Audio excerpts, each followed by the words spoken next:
everyone, and welcome to my 10 of Healthcare Solutions webinar. Stop the manual madness using NextGen's business background processor. Wow, that really sounded a lot smoother in my head when I came up with it. Anyways, welcome to today's webinar on using NextGen's BBP. My name is Chelsea Grover, and I'm the Marketing Communications Coordinator for Attentive. Before we dive into today's webinar, I want to take a moment to explain the process for the presentation. First, I'd like to mention that this webinar will be recorded, and that we'll send out a copy of the slides along with the recording within the next week.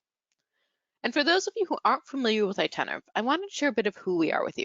We specialize specifically in NextGen healthcare, and we're passionate about providing solutions for healthcare provider partners, which in turn help them to improve patient care, enhance the patient experience, and maintain a financially healthy practice. To sum it up, we do everything NextGen. We also have some NextGen add-on productivity solutions, including ChartGuard, Refund Manager, Unapplied and Deposit Manager, and Multiple Encounter Billing Manager. And speaking of Multiple Encounter Billing Manager, I wanted to mention that on Tuesday, we'll be presenting Automate Multiple Encounters in NextGen PM. In this webinar, we'll be presenting a live demonstration of our powerful NextGen add-on tool, Multiple Encounter Billing Manager, which makes the process of creating multiple encounters for a single patient visit more efficient, and everything is done from within one screen. It's ideal for practices that require billing staff to enter or exit multiple practices to enter different charges like professional charges, ambulatory surgery center charges, anesthesia charges, etc. For a single patient visit. So if you're interested in attending this webinar, shoot us a note in the questions panel and I'll get you set up. So back to today's webinar on the NextGen BBP. At the end of the presentation, we'll open the floor up to questions from you. We'll answer all the questions at the end, but you can type them in the questions area of the webinar control panel whenever they occur to you. And we'll go through them in the order that we receive them. So if your question is specific to something that we just covered, you may want to reference that section that the topic relates to.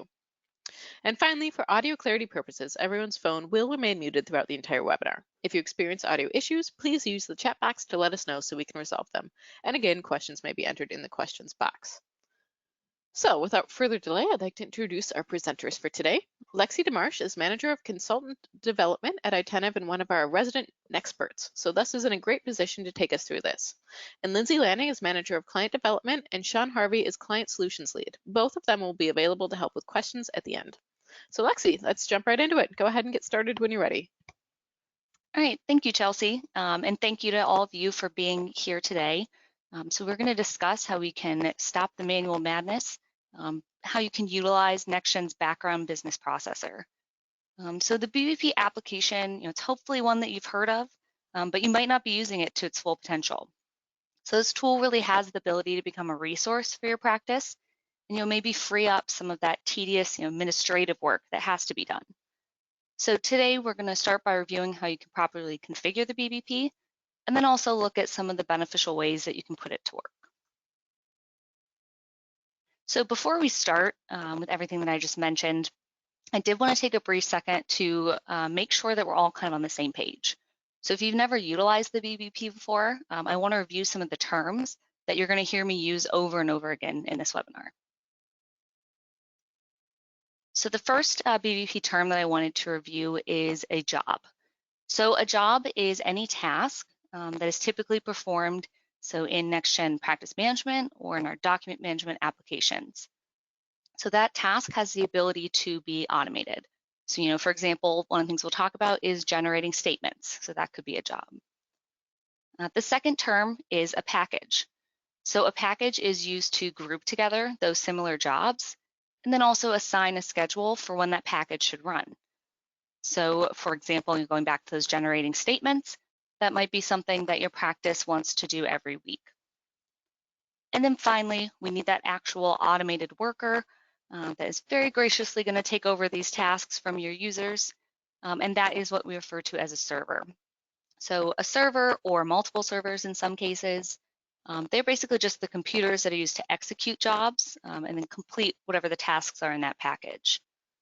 So you can see in my kind of sample BBP configuration I have on this slide, kind of how those jobs, packages, and then servers all fit together.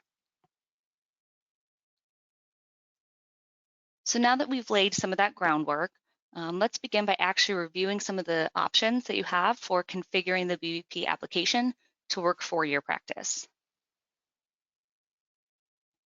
So when you're configuring the BBP, an important piece is the setup of the servers that will actually be running those tasks from those NextGen applications.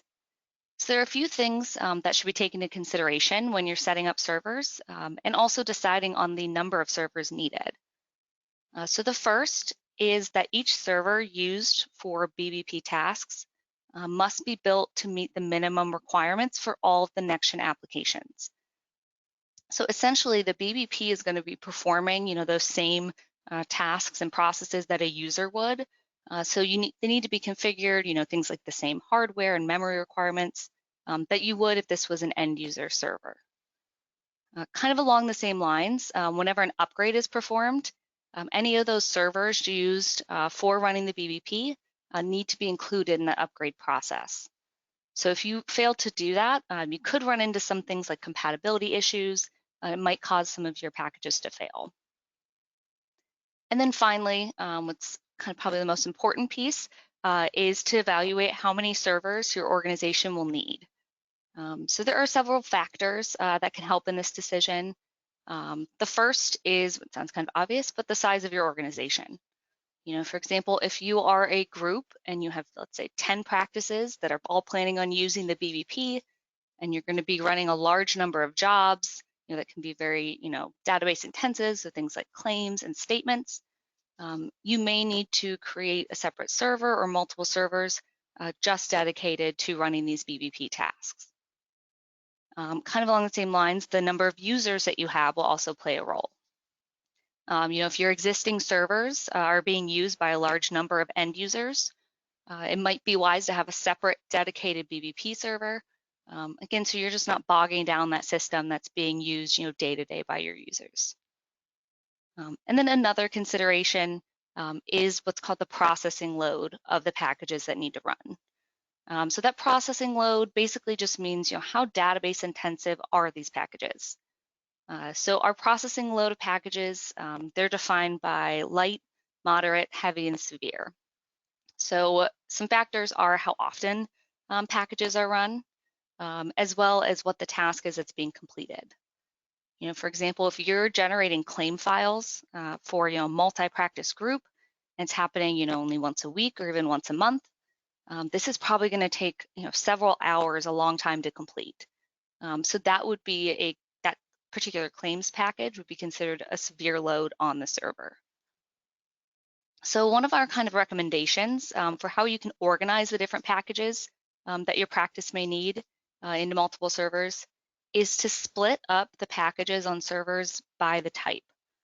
So for example, we found that if you have all of your reporting packages on one server, and then all of kind of those process automation packages, so again, like claims, statements, things like that on a separate server, what that's just going to do is help, kind of eliminate the possibility that, one package is interfering with another. That front desk package to run a report, maybe for like an appointment scheduling report, isn't going to, run long and interfere with claims generation, let's say.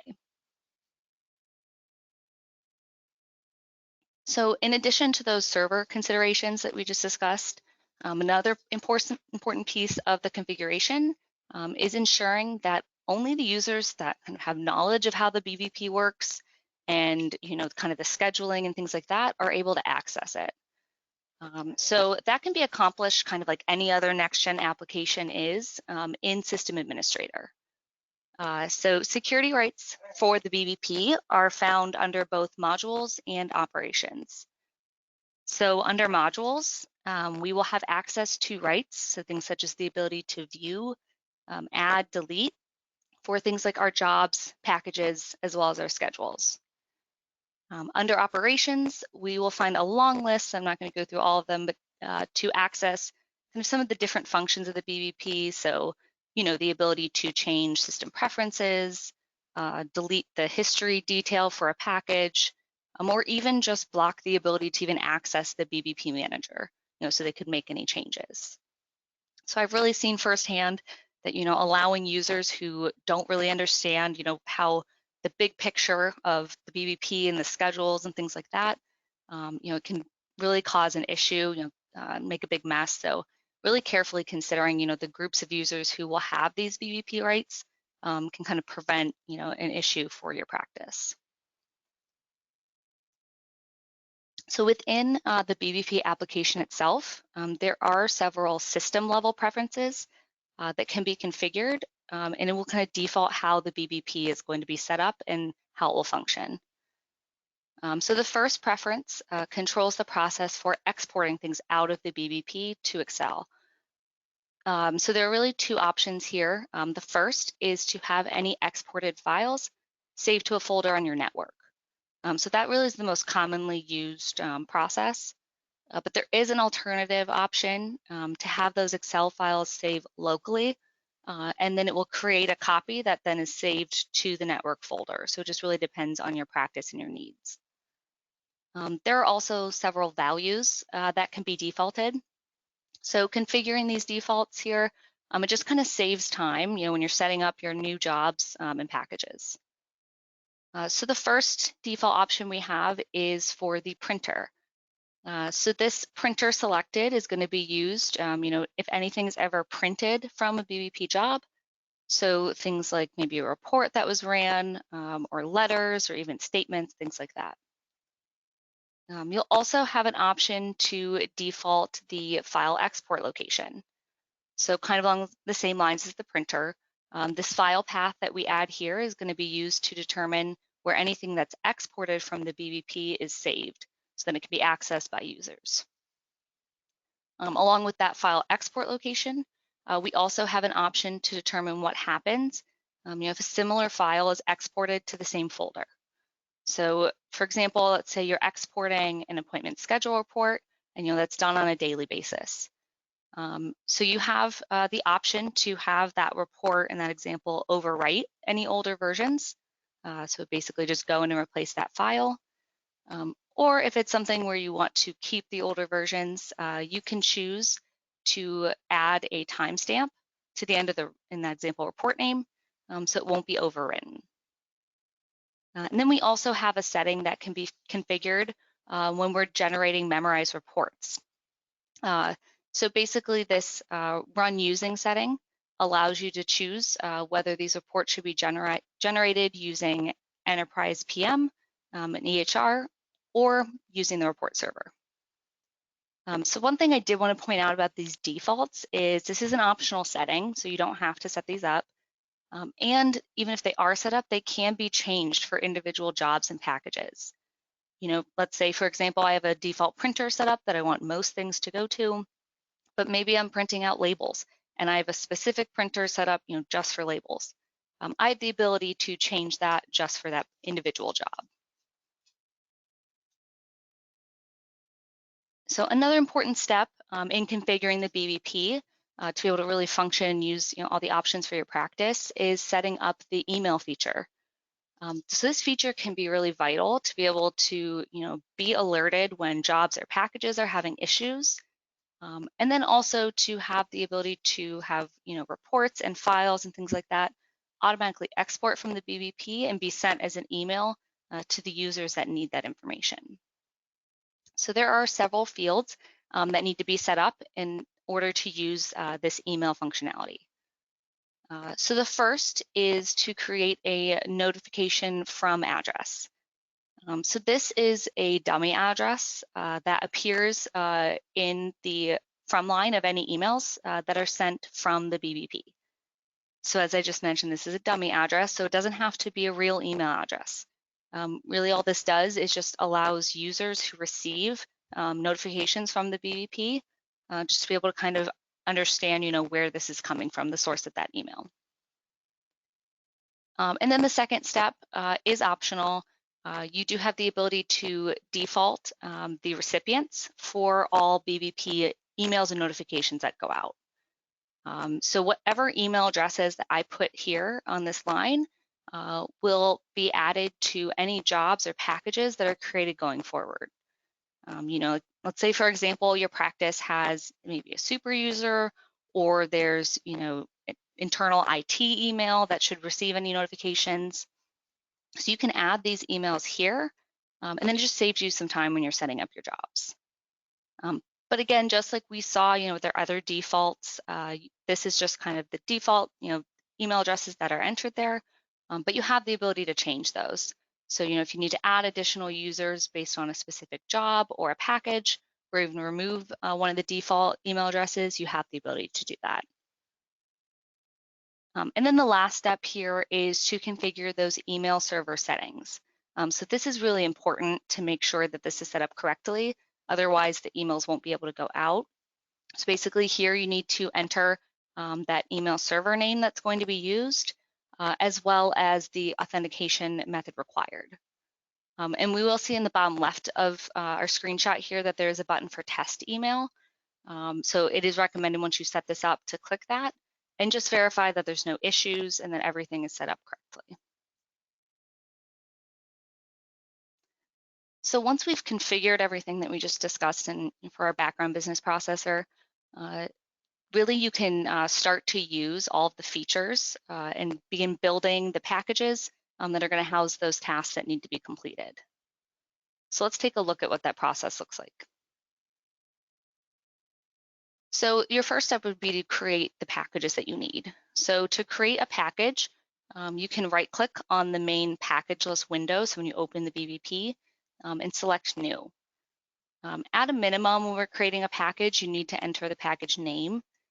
So this name is going to help you to identify what tasks are contained in the package, for example, like weekly statements, something like that.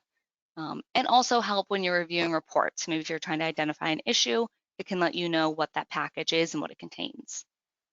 The next field, priority, is something that's actually not currently supported.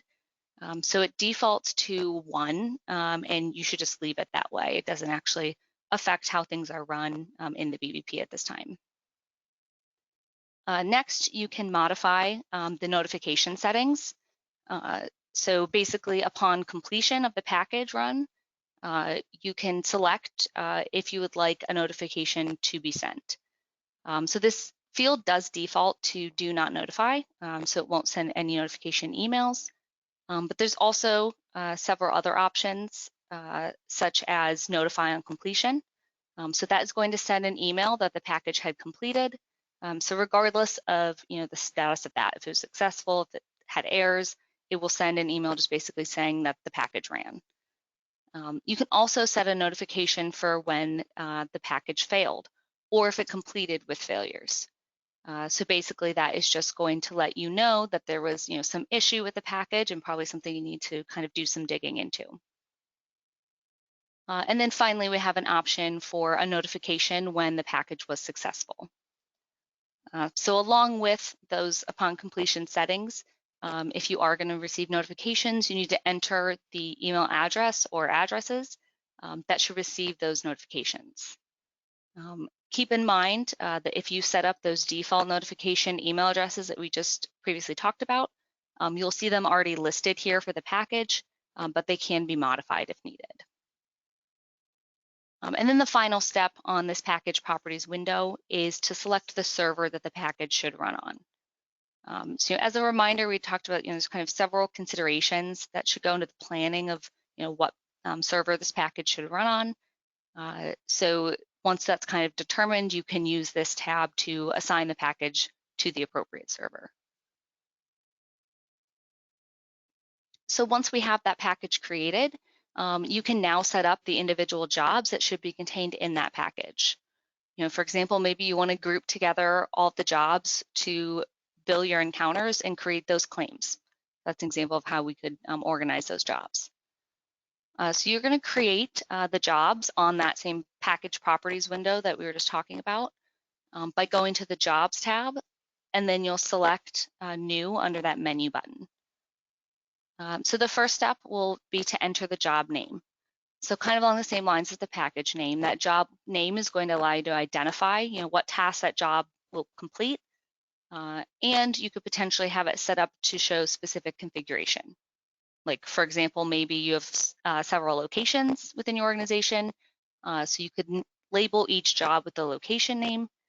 So that way, if there are any issues or you're looking at the history of a package run, you can easily identify that specific job.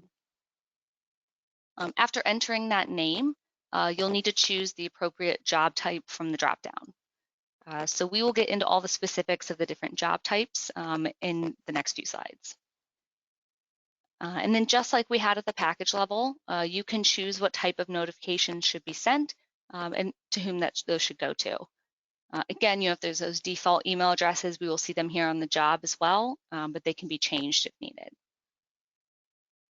You will also need to determine on this tab what will happen to the package if a job fails or it succeeds.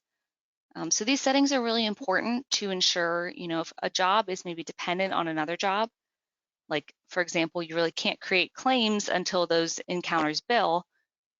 So you should choose in the package if basically that a job fails, should it continue on, or should the package quit, and then the BBP will just move on to the next package in the list. So under if a job succeeds, for those settings, your options are to go to the next job in the package or quit the package as a success.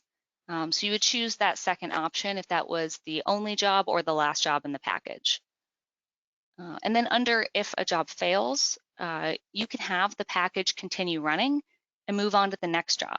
So, for example, if they're not dependent on each other, maybe you have a package that has a bunch of memorized reports.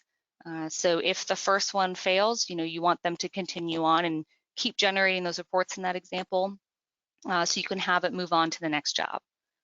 Or, as I mentioned before, if they are dependent on each other, the other option is to have the BBP quit the package as a failure. So now that we have created that package and you've configured all of those necessary jobs that go into that package, the final step is to create a schedule. So this schedule will determine, how often and what time of day the package should run. As I mentioned in the beginning, it's really crucial that this schedule is carefully planned out, on each individual server if you have more than one, because we don't want things like packages overlapping or, interfering if end users are on the same server. So to create a schedule, a user would go to the Schedules tab on the Package Properties window and select New from the menu button. The first step would be to enter a schedule name. So you are able to configure multiple schedules for the same package. So you can use this name to kind of help you identify the details of this particular schedule. And then next, we need to determine the schedule type. So the first option is for a one-time run. So you would pick a date and a time, and the schedule would run on that date and time. And this, as the name implies, will just happen one time. Our other set of options, which is probably a little more common when setting up our schedules, is to create a recurring schedule. So you would choose from the left-hand side of this window from the different occurs every options. So for example, occurs every so many days, so many weeks, or so many months. For weeks, you can choose either a specific day of the week the package should run on. And then for months, you can choose either a specific day of the month, for example, the first day, based on the week. So maybe the first day, first Monday of the month, the package can run, or the last Sunday of every month, just depending on the needs of the job. And then next, you need to determine the time that the package should run. So you can choose a specific time. So in this example, like 4 a.m., or you can even have the package execute, every so often between a period of time. So for example, I want this package to run every hour over, from midnight until 6 a.m., let's say. So you have that ability as well. We also have the ability to set an active period for this package. So the start date for the recurring schedule will default to today's date, but you do have the ability to modify that as needed. And you can also set an end date if the schedule should only be valid for a period of time. And then finally, we also have a checkbox on the left-hand side of this window to run on holidays.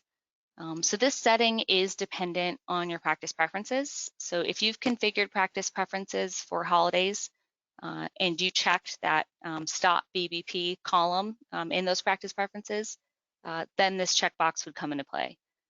So if it's unchecked like it is here, then this schedule will allow the package to run even on those days deemed as holidays. And then the last tab that we have on the package property windows allows us to see the history of a package once it's run. So each job that is run is going to be listed, as well as it's going to show us information like the last time it ran, what the result was, and the run duration.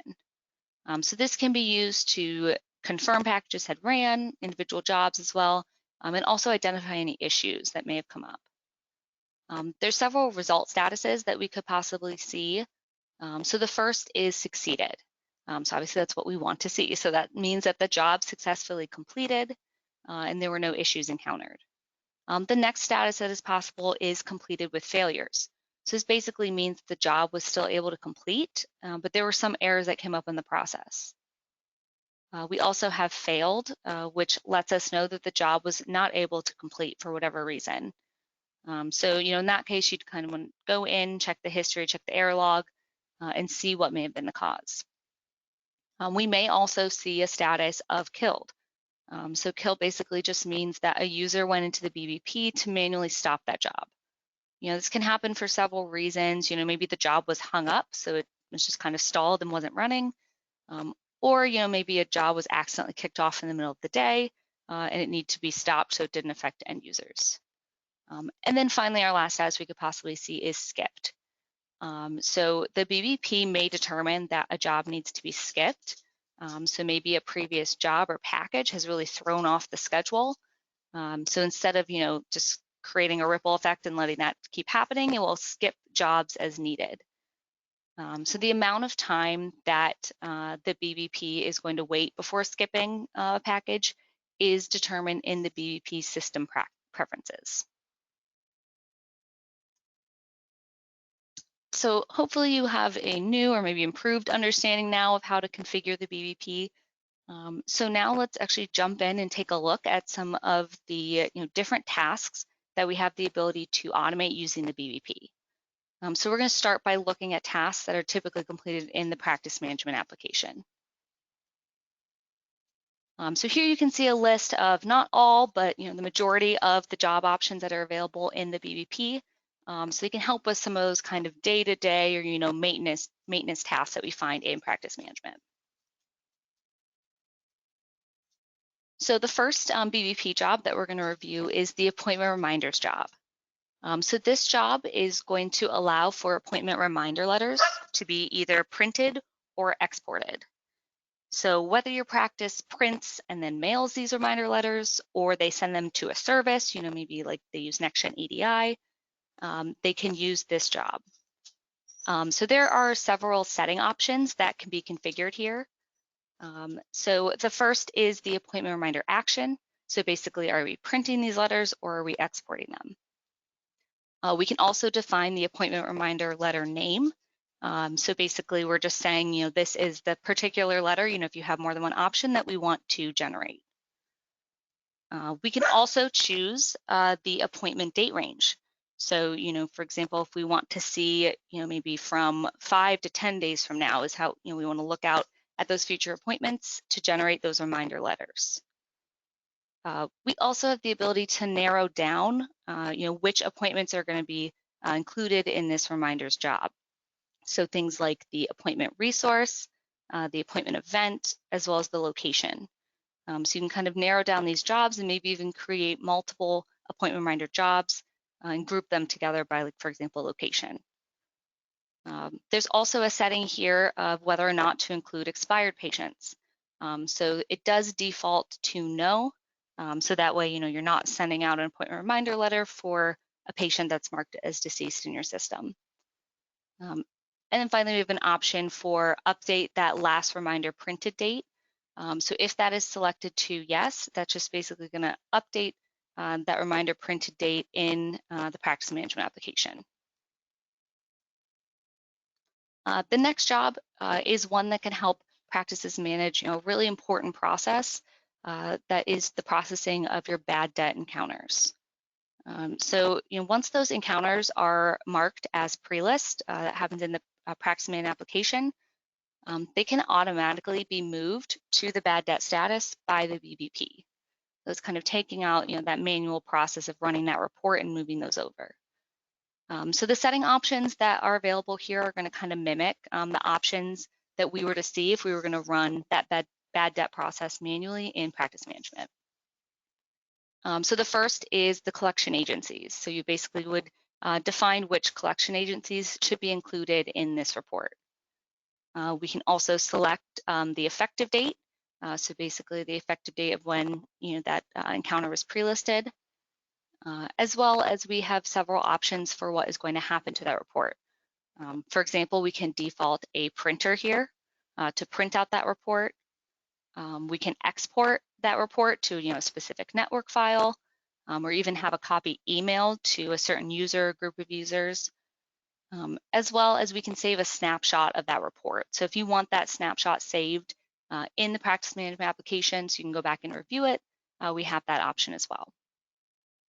I did want to point out that if your practice does use the bad debt process and you currently have saved a modified report, maybe you created some custom columns or changed the sorting somehow, maybe the specific collection agency requested some changes to the report format, the report that generates from the BBP is going to be the out-of-the-box that encounters pending bad debt status report. So we don't have the ability to use a modified memorize report here, just as an FYI. So another very popular job in the BBP is the bill encounters job. So this can take something that can be a time-consuming kind of manual process and really automate it. So this job is going to allow practices to take those unbilled or rebilled encounters that meet certain criteria, and it basically just runs them through the billing process and creates those pending claims for you. The setting options that we'll see here for this job will determine which encounters are actually included in that billing process. So for example, the first one is bill status. So basically, do we want to see our unbilled and or our rebill encounters? So you can have those in the same job or even separate if you choose to do that. We can also select which financial classes to include, as well as narrow down the list of primary payers. So if we want to, again, break these jobs up by a specific payer or exclude certain payers as part of the billing process, we can do that. We can also select the billable date to and from. So, for example, we could say, I want to look at the earliest possible date in the system up until today. We can also specify which rendering providers are going to be part of those billed encounters and then eventually that claim file. And finally, we can sort by the patient type. So we can take those if you have configured patient types, like medical, dental, things like that, and we can kind of break up those bill encounters job if that's what your practice needs. We also will see for that same bill encounters job the ability to set up service locations. So again, we can define certain service locations for that particular job if needed for your practice. If your practice would also like to print itemized bills, those can be sent to patients for those outstanding balances. We can select a printer here, and then the bills for those selected encounters will be sent to that printer. And then finally, we have several options for our claim production report. So basically that report of all those pending claims. So we can select a printer, options to export that report, as well as save a snapshot if we need that. So typically this next job will kind of be set up to go hand in hand with that bill encounters job that we just looked at. So once those encounters have been billed and those pending claims have been created, you can configure this generate electronic claims files job, and that will really create that claims file that can be then sent to a clearinghouse. So the setting options for this job can help determine which claims should be included in that claims file. So first, we'll see our submitter profile library. So here you will select the clearinghouse that the claim file will be sent to. So keep in mind, if your practice does send claims to multiple destinations, maybe like a NextGen clearinghouse as well directly to a payer, something like that, you will need to create a separate BBP job for each submitter profile. So you can only select one here. Then the claim file name can be defaulted here. So typically out of the box, it defaults to the submitter profile library name, and then it adds the location name that's selected here. But you have the ability to customize this. So, just depending on what your practice needs, you can set up a custom name for this claim file. Next, we'll have to select our claim form type. So, the 1500, ADA, or UB. So you'll select that for this particular file. Again, like that submitter profile library, only one claim type can be selected per job. So if let's say your practice does need to create claims for 1500 and UB, you would just need to create 2 separate BBP jobs in that instance. We'll also see, again, options here to kind of define what claims are included in this file. So things like particular payers, we can narrow it down by financial classes, specific claim types, like maybe you need a separate claim file for commercial versus your Medicare claims. We can define specific service locations that will be included, as well as specifying specific rendering providers. We also have the ability in this job to limit the claim files that are selected for this particular file. So things like certain CPT codes can be chosen. And then finally, we have our options to print that electronic send report. So we can set up a specific printer or again, those export options. So if you want that report saved to a network file or emailed, we can do that as well. So in addition to creating those electronic claims files in the BBP, the package for billing encounters, maybe you also need to include a job for printing your pending claims. So like with our electronic claims, the setting options here for the print pending claims job can just determine which claims should be included. So the first setting is our claim print action.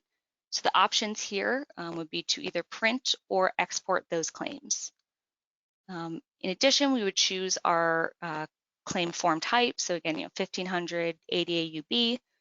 And like we saw with our electronic claims, if you have more than one type that needs to be generated, you would just need to create separate BBP jobs for each type. We can also limit this job by claim type. So again, commercial, Medicare, workers' comp, however you have them set up to kind of separate those jobs. We can also narrow down the claims to be included by things like rendering physician, as well as financial class. Next, we'll need to choose for the claim request create date, which date range to include. So, again, we can say, anything from 2 days ago or a week ago up until today, for example. And then finally, we need to select if we want the pending status of these claims to be updated to archived in PM. And then kind of a final piece of that billing and claims process that may be included in this package that could be automated is the claim acknowledgement as well as our claim status files. So your practice may need these to be imported. So the first job that might be included in this package is the claims acknowledgement import job. So this can allow you to take those claim acknowledgement files. So maybe you're getting those from like a clearinghouse or an individual payer. It allows you to automate the process of actually importing those into your practice management application for you to be able to review. So the settings for this import job are going to allow you to pull in the correct files from the correct source, and then update that acknowledgement status if you choose to do so. So the first setting, our source directory, that is the location of where those files are stored. So you typically like a network folder, and you can basically direct the BBP where to find those files. And then our next setting, if our update claim request acknowledgement status is set to yes, then this will actually update the claim statuses in practice management with things like accepted with errors, if it's awaiting acknowledgement, or if that claim was rejected. And then we also have several reporting options. So for those statuses that were imported, and that report can then be printed, It can be exported, to a specific network file, emailed to specific users, or even saved as a snapshot. And I did want to point out that these imported claim files are not automatically moved out of that directory folder by the system. So that's something we'll see in a second does happen with like our ERA files. So this is an enhancement that NextGen said is under review, so maybe something we'll see in the future. But just wanted to point out that it's important to kind of maintain this folder so you don't have a large number of files that are causing this job to run longer than it should. So in addition to the ability to be able to automate that importing those claim acknowledgement statuses, a job can also be configured to import our 277 claim status files. So, similar process to what we just saw for our acknowledgement, similar, setup, we would select our source directory, which is the location, basically where those claim status files are being saved for your particular practice. So there are a few settings for this import. So, in addition to that source directory, we can also choose if this status import should be display only. So basically what that does is that just creates a claim status report, but it won't actually update any of the statuses in your system. So if you kind of just want this as a way to review those claim statuses without actually adding it to the particular claims. In addition, if you want to receive a report of these claim statuses, so that claim status report, we can either have that printed, again, exported, or saved as a snapshot. And I did want to point out that for this particular job, just like we talked about with the claim acknowledgement files, that those 277 claim status files are not going to automatically be moved out of that source directory location by the BVP itself. So again, it's recommended that you just kind of maintain those files, remove them from the folder as they're successfully processed. And then finally, we have another option for our claim statuses, which is to be able to download as well as export a report of any requests that are made for claim statuses. So here in our settings, we have the ability to determine the claim request create date. So again, we can choose for a certain date range that we want to see our requests. Also to be able to limit those requests on the report, things like financial class, service location, again, that claim type. We can also narrow down this list by certain payers. So if we want to create specific jobs by payer. We can also select the media type, so either electronic or paper. And again, if we need to create, two separate jobs, depending on the claim status request, we can do that. As well as we can set the number of age days without payment. So we would basically just set the number of days that we want to include. So for example, we want to look at maybe it's been 30 days without a payment, 60 days, whatever works for your practice. And then finally, like we've seen with a lot of other jobs, we have the ability to print out a report of basically these claim status requests. And so again, that can be printed, exported, or saved as a snapshot. And then another process on the practice management side that can be kind of taxing for practices to manage is that eligibility verification process. So in order to help with that, there are two BVP jobs that can be configured. So typically these two jobs kind of go together. The first is the ability to schedule eligibility verification requests that are sent out for upcoming appointments. So basically this just automates that process to make sure that those requests get out, and then you have the time to receive those back and kind of take whatever actions you need to based on your practice policies. So in order to narrow down that list of appointments that should be included, we have several settings. So for example, that future appointment date. So kind of how do we want to look back at appointments from today up until 2 days from now, or even 5 days, whatever your process is. We can also narrow down this list by things like financial class, service location, items specific to the type of appointments that are being requested eligibility for. So things like the resource, event type, status, as well as the class. And then finally, we have the ability to have a report generated. So it can either be printed, exported, or emailed, like we've seen with our other reports. So then in addition, as I mentioned, we have the ability to generate those requests, kind of going hand in hand with that. The reason we're generating the request is to see the responses. So we have the ability to set up a job to basically take those eligibility verification responses and bring them back into your system. So here, basically, we would have options to create a report based on those responses that were received, and that can be, either printed, so sent to a certain printer, exported, or saved as a snapshot as well. So another process in practice management that can be very tedious is manually reviewing and updating payment data. So, if we are importing those ERA files, we're relying on someone, a specific user maybe, to remember to import those files. So we have the ability to automate the importing of those ERA files. So to do that, we would come in here and select first our source directory. So again, that's just basically the location where those ERA files are saved. We also have the option to secure the batch that is created to a specific user. So that's optional if you want to do that. We can also generate an import posting report. And basically that report can then be printed, exported, emailed, basically, and it will just let you know if there's any issues or if anything, issues with the import, you'll be able to see that from there. And then another helpful feature that I kind of mentioned before with our ERA import job is the ability to move these files to separate folders based on if they were successful or not to import. So the first option is move successful files.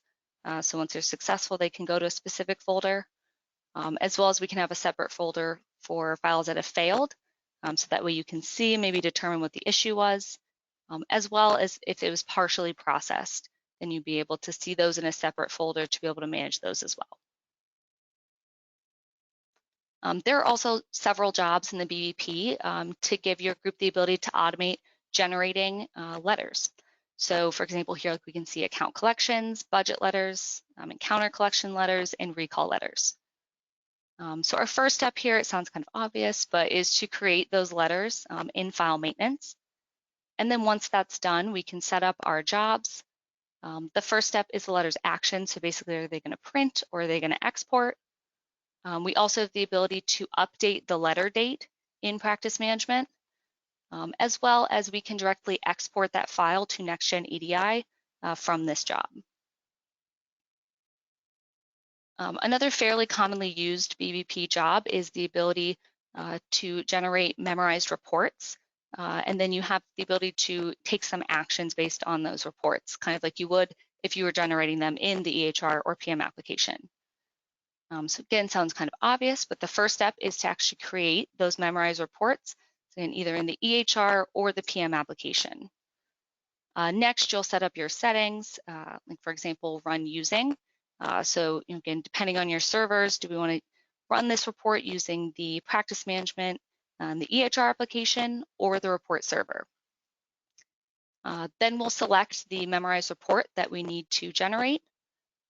As well as if we are printing it, we'll define the printer name, the various export options, and if we want a snapshot saved. We also have the ability to take some actions based on this report. So things like being able to print forms, print labels, we can print certain letters based on this generated report. And then finally, we also can set up task options. So it'll automatically create a task based on the patients that appeared on that memorized report. And then another really beneficial BVP job that can take something that's typically pretty database intensive and kind of automate it is our person merge job. So the ability to merge patients and determine which patients should be merged, that piece will still take place in practice management. But as you can see on the screen that once the patient is selected and the two records that to be merged, instead of clicking merge, the user will click send to BBP. Then there are no settings that are required. It will just go ahead and then run that actual merge job, which can be database intensive, and it'll just do that on the back end. And then another invaluable task that we'll see is the ability to generate as well as export and print statements. So the statement parameters that you have set up in practice preferences will default here on this job. So it basically is just recreating the process that you would do manually. But there are a few settings that are specific to the BBP. For example, the statement action. So are these statements going to be printed or are they going to be exported? We can also define the charge activity to date.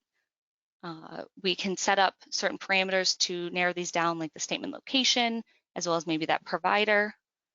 And then finally, that statement run report can be either printed, exported, or saved as a snapshot. In addition, there is a setting for check for statement exceptions. And if this is checked off, it's basically going to generate a report if there are any statement exceptions. So things like there was no rendering provider, the patient has credit balances, whatever the case may be. I did want to point out that prior to the current version that's just released, so that Spring 21 release, if this option is checked and there are statement exceptions found, then no statements will export or print for this job. Starting in the 6.21.1 version, they did add this next setting, which is to print and export statements when exceptions exist. So that, if that is checked, that will still generate that statement exception report, but will continue to process your statements. And then that statement exception report, if you do have that selected, can be either printed, exported, or saved as a snapshot. And then one more practice management job that we will review, which is our unapplied encounter credits job. So this can take that task of managing your unapplied credits, which can be pretty tedious for a lot of practices. It will actually apply those to specified encounters and create a transaction batch. So we can narrow down the list of the encounters that we're looking for by location, as well as rendering provider. We can also select which default transaction codes that were used for the payment. So for example, if you want to only see transaction codes where it was a patient payment. We can also select our encounter to and from date, as well as our processing options. So either where the patient amount equals the unapplied amount, or if it's unapplied with patient balance. And then finally, we even have an option that if you would like the BBP to create the batch as well as post it, we can select that here. So as you can see, there's a ton of jobs that can be set up for the practice management application that can really make your to-do list maybe a little bit smaller. So next, I want to take a look at the one job that is available for document management that I find that a lot of groups aren't really familiar with.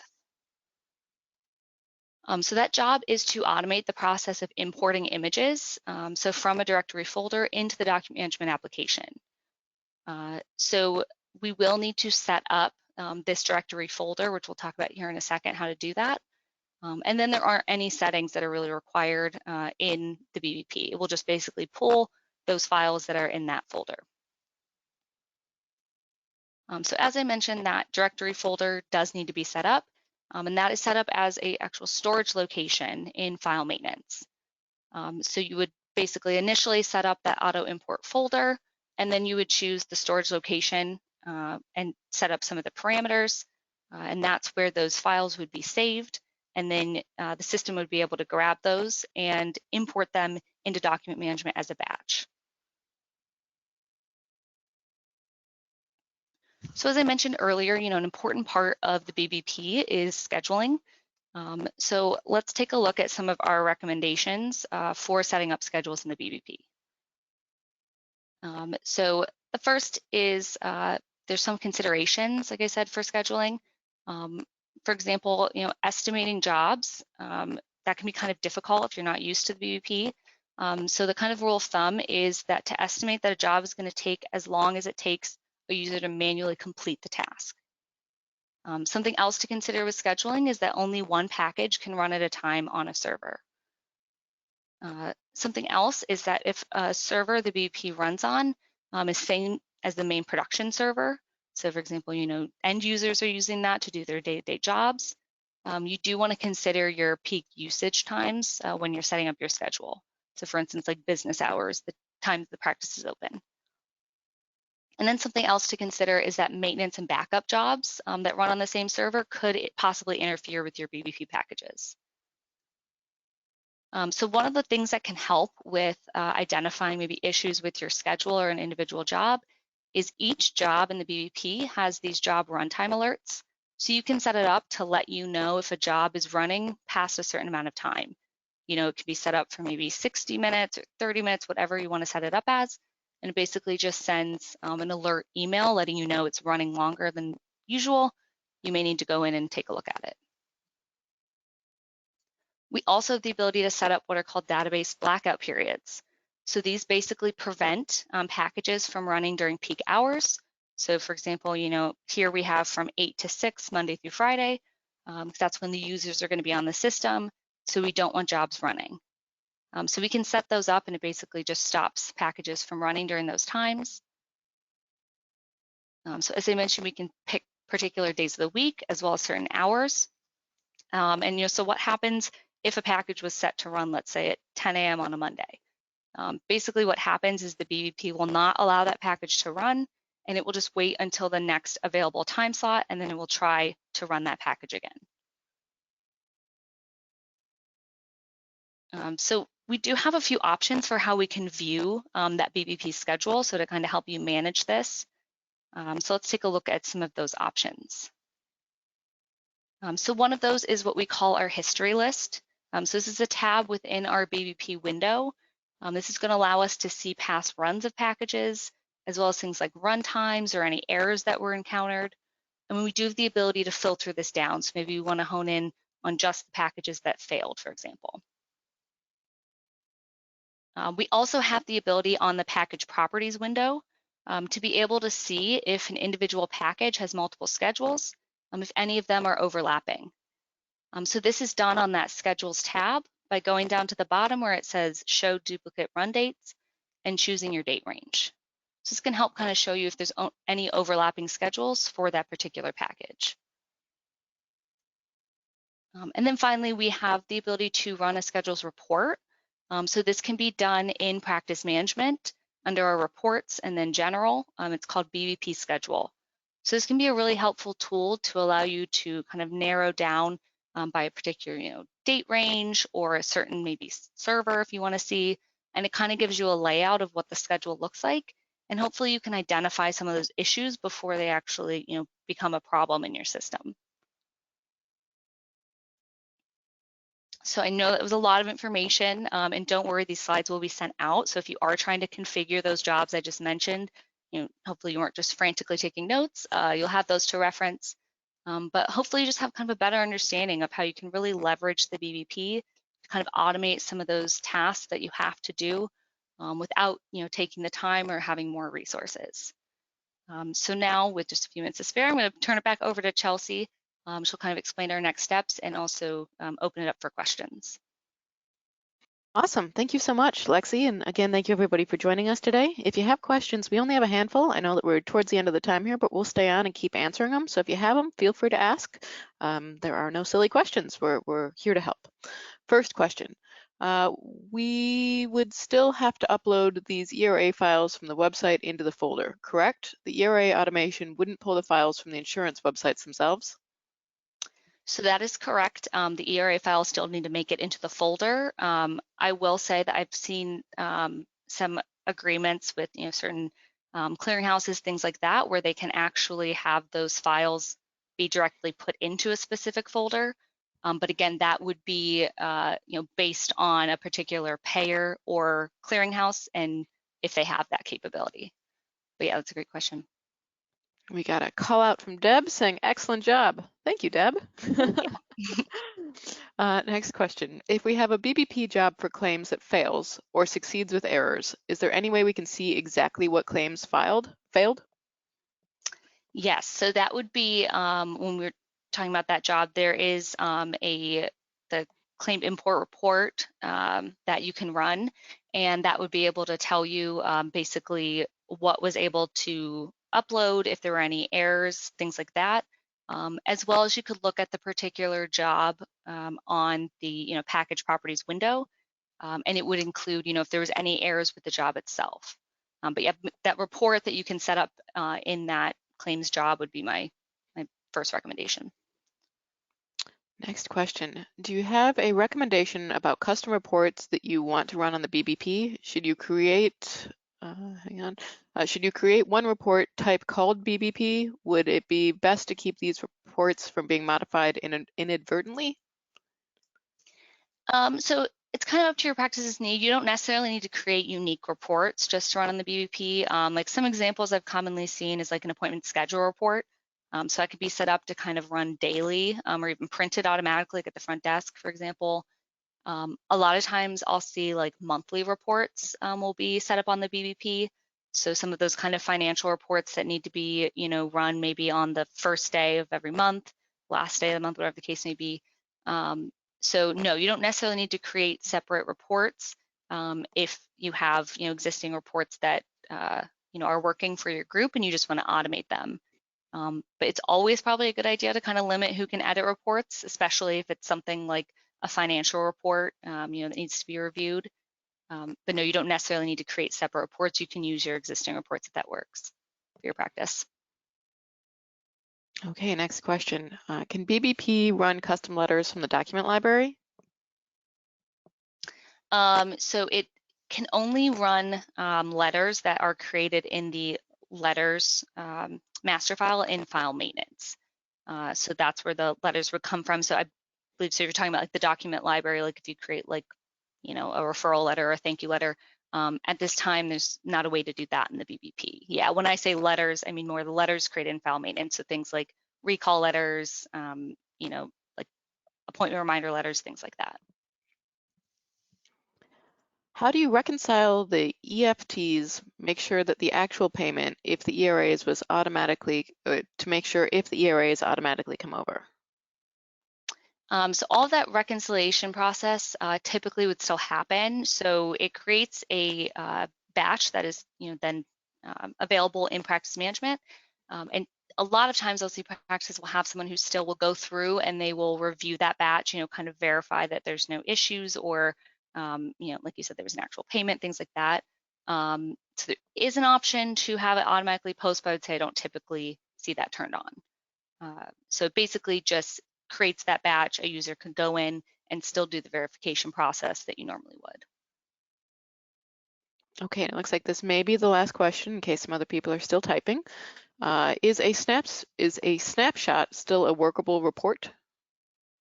So if I'm understanding what you mean by workable, kind of yes and no. So a snapshot, if you aren't familiar with that, is basically it just takes the data at that point in time and saves it, and that can then be retrieved into either the EHR or the practice management application.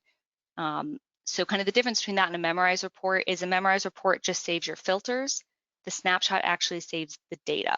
So for instance, like a financial report, it's going to save basically the numbers at that point in time. If by workable, if you mean like you could change, filters and, tasks from the report, things like that, yes, you do still have the ability. You could export that report. You could, modify it in a few ways. It's basically the main point is we're saving the data at that point in time. Qualify or clarify the answer. So you can still drill down into them? Yeah, so you would be able to open it and yeah, you would have a lot of the same functionality that you would as memorized report. It's basically just, again, capturing that data in time. I think if I'm understanding your follow-up correctly. Okay, well, it looks like that's all we have today. So thank you again, everybody, for joining us today. I hope you have a great rest of your day, great rest of your week. I hope that we see you at next week's live demo on Billing Manager Automation. And if you have any questions that you think of after the webinar, you see both Lexi's and Lindsay's information up on the screen. You can feel free to reach out to them directly. You can also always reply back to the email that I'll be sending with a link to the slides and recording within the next few days here. Basically, any way you can get a hold of us, we're happy to help. That's why we're here. So don't hesitate. And thank you again for joining us, and have a great day. Thank you, everyone.